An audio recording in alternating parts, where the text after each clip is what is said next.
Olá pessoal, bem-vindos ao meu canal, eu sou o Nerd Tuga. Bem, eu estava muito entusiasmado para o Deadpool e Wolverine. Com o quão frequentes os filmes do MCU estavam a ser, estava a ser difícil ficar entusiasmado para cada um, já para não falar de que a qualidade dos filmes claramente estava a ser afetada pelo pouco tempo que tinham para ser feitos. Portanto, quando a Marvel anunciou que 2024 ia ter só um filme do MCU e que esse filme ia ser o terceiro Deadpool, eu fiquei muito otimista. Especialmente tendo em conta que eu adoro os dois primeiros Deadpools. E este ia ter o Hugh Jackman de volta como Wolverine no seu clássico fato amarelo. E agora que já vi o Deadpool e o Wolverine, será que é o grande salvador do qual o MCU precisava? Vamos descobrir. Para começar, o Ryan Reynolds como Deadpool é o Ryan Reynolds como Deadpool. Ele é a personagem. Gosto em particular das piadas que ele faz sobre finalmente juntar-se ao MCU e abandonar a Fox. E mesmo assim também faz piadas sobre o decréscimo de qualidade que o MCU tem tido. Estava preocupado que o Hugh Jackman a voltar como Wolverine seria forçado, mas ele, como sempre, arrasa com o papel. É interessante em particular desvendar o mistério da origem trágica desta variante do Wolverine específica. E sim, ele finalmente tem o seu icónico fato amarelo. Não sei porque é que demorou tanto tempo, mas aqui está. Estava era entusiasmado e nervoso para ver se eles iam fazer bem a interação entre eles os dois. Felizmente, esse elemento não só está muito bem feito, mas é a melhor parte do filme. É tão divertido ver o Deadpool e o Wolverine a dizerem porcaria um ao outro. Especialmente no caso do Wolverine. O Deadpool, claro, já é um expert em mandar insultos e gozar com as outras pessoas, mas o Wolverine às tantas fartas de só dizer para calar-se e para ir para o e decidam a uma certa altura despejar uma montanha de insultos para cima do Deadpool. E toda essa cena é incrível. As cenas de ação entre eles os dois também estão muito bem feitas. Uma das lutas que eles têm entre si é a melhor cena de ação do filme e é dentro de um carro. Eles também acabam por ser o centro emocional do filme, não só no que toca a vê-los a superar as suas diferenças e trabalharem juntos, mas também no que toca a vê-los a enfrentar os seus próprios dramas pessoais. No caso do Deadpool é o facto de que ele tem que salvar o seu universo, algo muito acima daquilo que ele costuma fazer, e no caso do Wolverine é vê-lo a lidar com o seu passado trágico e a tornar-se no herói que sempre esteve destinado a ser. Em termos das outras personagens, eu gostei muito do Matthew Macfadyen como Mr. Paradox. Ele foi surpreendentemente engraçado. Também gostei muito da Emma Corrin como Cassandra Nova.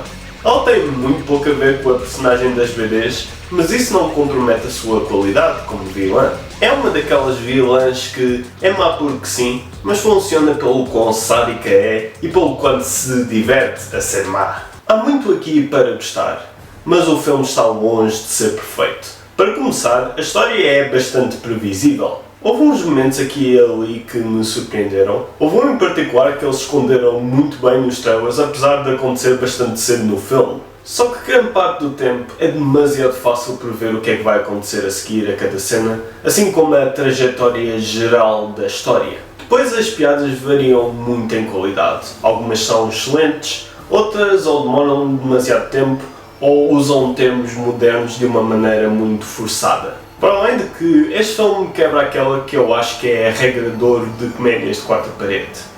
Se o filme goza muito com uma coisa, não a pode fazer também. Estas comédias em que as personagens falam diretamente com a audiência normalmente costumam gozar com os clichês do género que decidem utilizar no filme. Às vezes incluem esses clichês, mas aí têm que só gozar um pouco com esses clichês, admitir que os estão a fazer e ou fazê-los de uma maneira original. Porque se gostam bastante com um certo clichê, se admitem para a audiência que é algo irritante e algo do qual as pessoas já estão fartas, não se pode fazer. Ou então podem fingir que vão fazer esse clichê e depois revelar que afinal não o vão fazer. Senão essas piadas não só não funcionam, mas também acabam por ser frustrantes por causa da sua hipocrisia.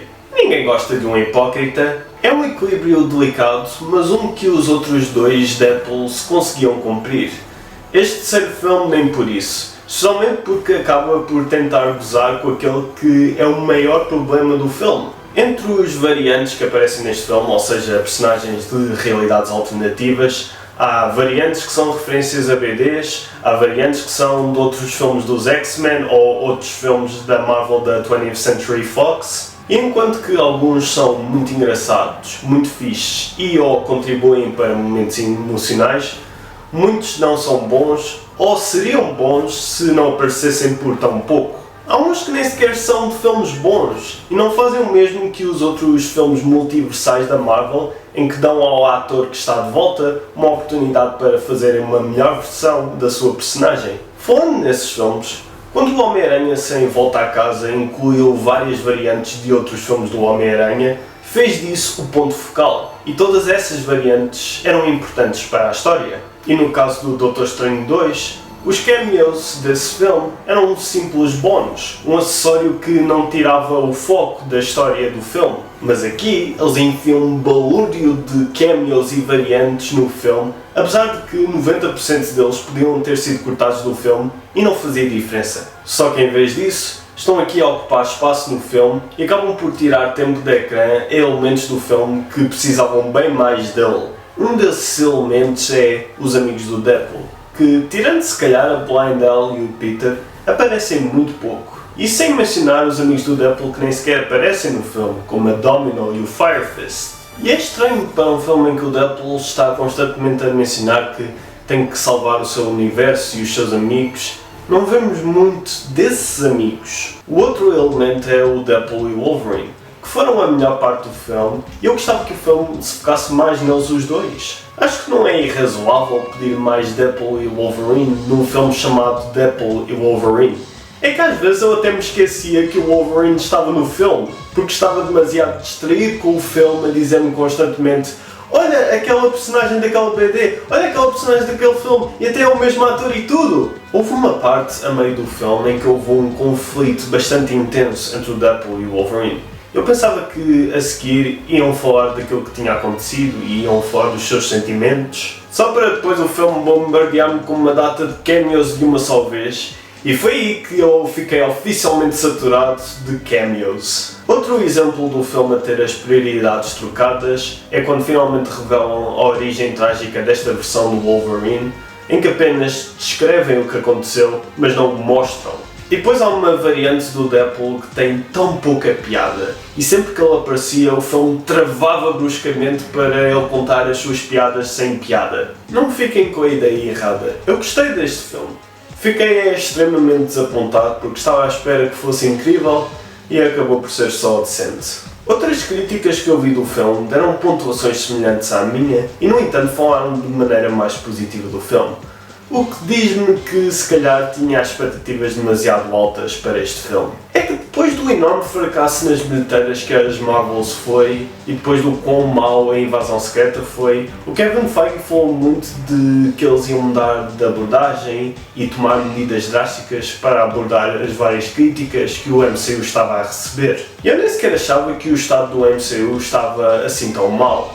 No entanto, havia muito espaço para melhoria. Mas agora que chegámos àquele que era suposto ser o grande comeback do MCU, posso dizer com certeza que estou agora menos interessado no MCU do que nunca. Não só por causa deste filme, mas também por causa do anúncio de que eles vão substituir o Kang pelo Dr. Doom como vilão do próximo filme dos Vingadores. E é o Robert Downey Jr. que vai fazer o papel, em vez de simplesmente, sei lá, arranjarem outro ator para o Kang, ou arranjarem um ator romeno para o Doom, ou arranjarem outro ator qualquer que fosse escolhido por ser adequado para o papel. Mas não estou muito ralado, porque agora que o MCU está como está, a DC tem uma oportunidade de ouro para alcançar o mesmo sucesso que o MCU já teve. Quer dizer, só este ano já tivemos a excelente nova temporada das Minhas Aventuras com o Super-Homem e novas séries fixes como o Suicide Squad Isekai e o Kite Man Hell Yeah! Isso sem mencionar as outras séries que ainda não estrearam este ano que também parecem muito boas, como o Batman do Cruzado Capa, o Pinguim, o Creature Commandos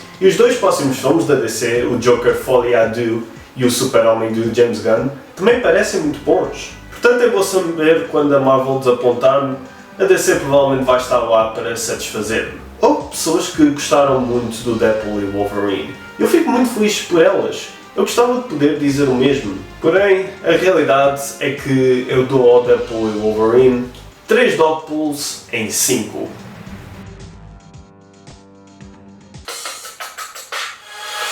I really thought that I might see Deadpool and Logan fight, but that wasn't quite right. Oh Marvel, come on, just cameos endlessly, it's just too much for me. So now it's time to leave the multiverse alone. I know that I can't take no more, it ain't no lie. Better not screw up Fantastic Four or else bye bye bye. Don't wanna be a fan for you, because I enjoy watching DC too. Better fix your movies on the fly or else bye bye bye. Listen Marvel, you're making it tough. With cheap fan service I've had enough. My interest is about to die. Marvel, bye bye bye.